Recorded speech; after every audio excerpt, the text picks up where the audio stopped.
മാധ്യമപ്രവർത്തകനായ Shri N Sreekumar ചേരുന്നുണ്ട്. ശ്രീകുമാർ, പ്രേംകുമാർ പറഞ്ഞതെല്ലാം കേട്ട് കാണുമല്ലോ. ഈ ഇടതുപക്ഷവും സർക്കാരും പറയുന്ന പ്രധാനപ്പെട്ട കാര്യം, കേരളം നേരിടുന്ന ഏറ്റവും പ്രധാനപ്പെട്ട പ്രശ്നമെന്ന് പറഞ്ഞാൽ കേന്ദ്ര അവഗണനയാണ്. അതൊരു യാഥാർത്ഥ്യമല്ലേ? താങ്കൾക്ക് അതിനോട് യോജിക്കാൻ സാധിക്കുമോ? കേന്ദ്ര അവഗണന എന്നുള്ളത് തികച്ചും യാഥാർത്ഥ്യം തന്നെയാണ്. കേരളം കഴിഞ്ഞ ദിവസങ്ങളിൽ കേന്ദ്രത്തിന് സമർപ്പിച്ച കോടിക്കണക്കിന് രൂപയുടെ പദ്ധതികള്, വയനാട് പാക്കേജ് ഒന്നും അനുവദിച്ചിട്ടില്ല. അതൊക്കെ ശരിയാണ്. കേന്ദ്രം അവഗണിക്കുക തന്നെയാണ്, യാതൊരു സംശയമില്ലാത്ത കാര്യമാണ്. ആ അവഗണനയ്ക്കെതിരെ കേരളത്തിന്റെ ഭരണകൂടം ഏത് രീതിയിലുള്ള പ്രവർത്തനത്തിൽ കൊണ്ടുവരാവുന്ന സമരരീതി സ്വീകരിച്ചു എന്നുള്ളത് വേറൊരു ചോദ്യമാണ്. അതോടെ തൽക്കാലം ചർച്ച ചെയ്യുന്നില്ല. ഇവിടെ ശ്രീ പ്രേംകുമാർ കേരള സാമ്പത്തിക പുരോഗതി കൈവരിച്ചു എന്ന് പറഞ്ഞല്ലോ.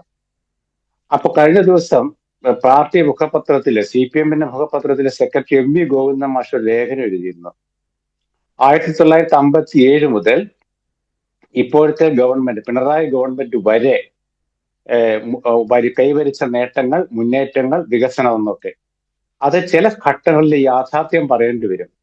ഇവരിടക്കാലത്ത് എന്താ പ്രേംകുമാറിന്റെ പാർട്ടി പറഞ്ഞത്? LDF ഭരിച്ചപ്പോൾ മാത്രമേ പുരോഗതി ഉള്ളൂ എന്നല്ലേ? UDF ഭരിച്ചപ്പോൾ ഇല്ല.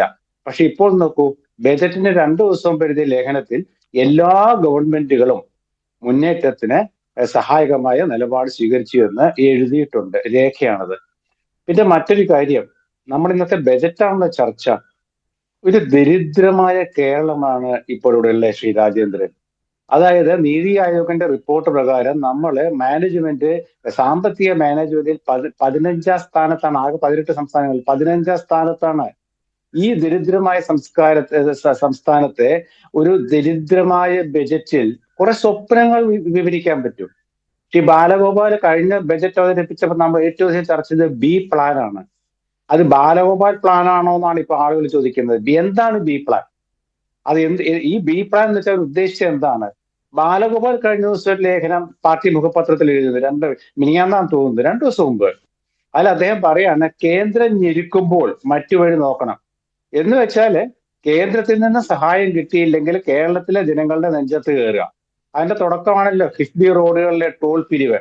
അതിന് മുൻ ധനമന്ത്രി തോമസ് ഐസക് എന്താ മറുപടി പറഞ്ഞത്? പണ്ട് പറഞ്ഞത് അതേപോലെ തുടരണമെന്നില്ല, ചിലപ്പോൾ മാറ്റി പറയാമെന്ന്. എങ്കിൽ പിന്നെ ബജറ്റിലെ പ്രഖ്യാപനങ്ങൾ എവിടെ? പക്ഷെ അന്നത്തെ സാഹചര്യമാണോ ഇന്നുള്ളത്?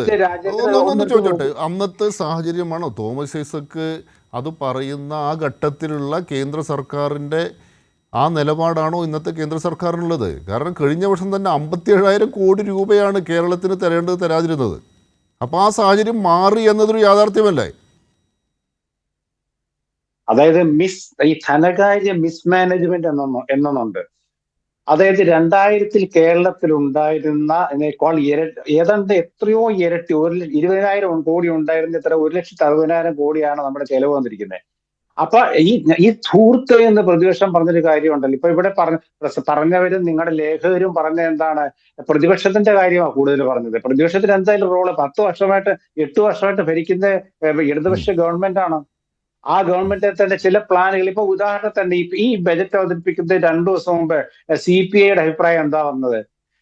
കഴിഞ്ഞ ബജറ്റിൽ ശ്രീ പ്രേംകുമാറിന് അറിയാമല്ലോ, സർവകലാശാലകളിൽ വിദേശ മൂലധനം, അതിൽ തീരുമാനം എടുക്കാൻ അവർക്ക് പറ്റിയോ? ഇന്നവരെ തീരുമാനം എടുക്കാൻ പറ്റിയോ? നിങ്ങളുടെ ലേഖിക വിഴിഞ്ഞത്തെ കുറിച്ച് പറഞ്ഞില്ലേ? വിഴിഞ്ഞം ആര് കൊണ്ടുവന്നതാ? അപ്പൊ ഞാൻ പറഞ്ഞു, നിങ്ങൾ എന്താണ് അടിസ്ഥാനപരമായിട്ട് എന്ത് കൊണ്ടുവന്നു? കഴിഞ്ഞ തവണത്തെ ബജറ്റിൽ, ഈ കേരളീയത്തെ ചർച്ചയിൽ ഞാൻ പറഞ്ഞിരുന്നു, ഇതൊരു സ്വപ്ന ബജറ്റാണ്. ബാലഗോപാൽ സ്വപ്നം കാണുകയാണ്. ഇവിടെ ഇപ്പൊ കുറെ പ്രഖ്യാപനങ്ങൾ ഉണ്ടായ സംശയമില്ല കേട്ടോ. ജനപ്രിയമെന്ന് നിങ്ങളുടെ ലേഖകർ പറഞ്ഞാൽ ശരിയാവും. കുറെ പ്രഖ്യാപനങ്ങൾ ഉണ്ടാവും. ക്ഷേമ പെൻഷൻ കൂട്ടിയാൽ പോരല്ലോ, കൊടുക്കണ്ടേ? ഇപ്പൊ തന്നെ കുടിശ്ശികയല്ലേ? 2,500 രൂപയിലേക്ക് LDFന്റെ പ്രകടന പത്രിക 2,500 രൂപയെ പെൻഷൻ ആക്കുന്നതാണ്. ഇപ്പൊ 1,600 കൊടുക്കുന്നുണ്ട്. അതിന് കൃത്യമായിട്ട് കൊടുക്കുന്നില്ല ക്ഷേമ പെൻഷൻ. DA കുടിശ്ശിക അവിടെ ഉണ്ട്. KSRTC ശമ്പളം ഉണ്ട്. അതിദരിദ്രരില്ലാത്ത സംസ്ഥാനമായിട്ട് മാറ്റുമെന്ന് പറഞ്ഞല്ലോ. റേഷൻ കടകളിൽ ആദ്യം കൃത്യമായിട്ട് റേഷൻ കൊടുക്കൂ ശ്രീ പ്രേംകുമാർ.